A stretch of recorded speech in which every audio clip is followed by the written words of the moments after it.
Iran ने भारतीय जहाज़ों पर क्यों की फायरिंग? अब बोल रहा है भारत से मजबूत है संबंध।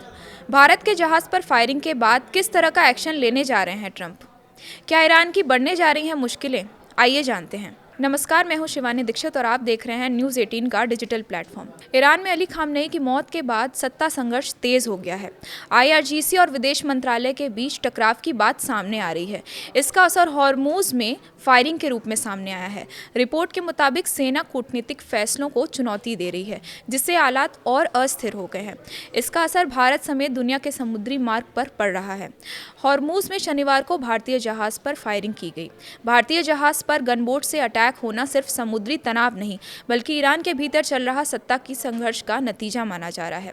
CNN न्यूज़ 18 को भारतीय खुफिया सूत्रों ने बताया कि भारतीय टैंकरों के पास हुई वार्निंग फायरिंग दरअसल ईरान के विदेश मंत्री सैयद अब्बास अरागची की कूटनीतिक लाइन के खिलाफ सेना की सीधी चुनौती थी।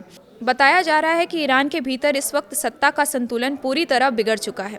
यूएस इजरायल हमले में सुप्रीम लीडर अली खामनेई की मौत के बाद वहां एक बड़ा नेतृत्व शून्य पैदा हो गया है, जिससे पूरा सिस्टम अस्थिर हो गया है। इसी अस्थिरता के बीच ईरान की सबसे ताकतवर सैन्य संस्था आईआरजीसी और विदेश मंत्रालय आमने सामने आ गए हैं। रिपोर्ट के मुताबिक आईआरजीसी प्रमुख अहमद वहीदी और उनकी टीम को लगता है कि विदेश मंत्री अरागची पश्चिम देशों के साथ बातचीत में जरूरत से ज्यादा नरम रुख अपना रहे हैं। आईआरजीसी का मानना है कि परमाणु कार्यक्रम, मिसाइल सिस्टम और हिजबुल्ला हमास जैसे संगठनों से जुड़े फैसलों में कूटनीतिक नरमी देश के हितों के खिलाफ है। यही वजह है कि हॉर्मुज को खोलने को लेकर विदेश मंत्रालय की लाइन को सेना ने खुले तौर पर चुनौती दी है।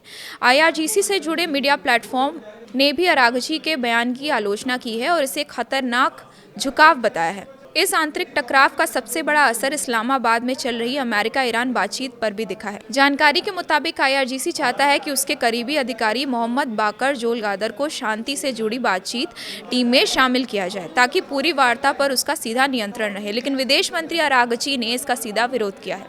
वो कहते हैं कि जोलगादर के पास बातचीत का अनुभव नहीं है। इस खींचतान ने इस्लामाबाद की बातचीत को एक तीन तरफा जंग बना दिया है। एक तरफ ईरानी कूटनीति, दूसरी तरफ आईआरजीसी की हाईलाइनर और तीसरी तरफ बाहरी मध्यस्थता। एक्सपर्ट्स के मुताबिक खामेनेई के बाद बने इस सत्ता शून्य ने आईआरजीसी को और ज़्यादा आक्रामक बना दिया है।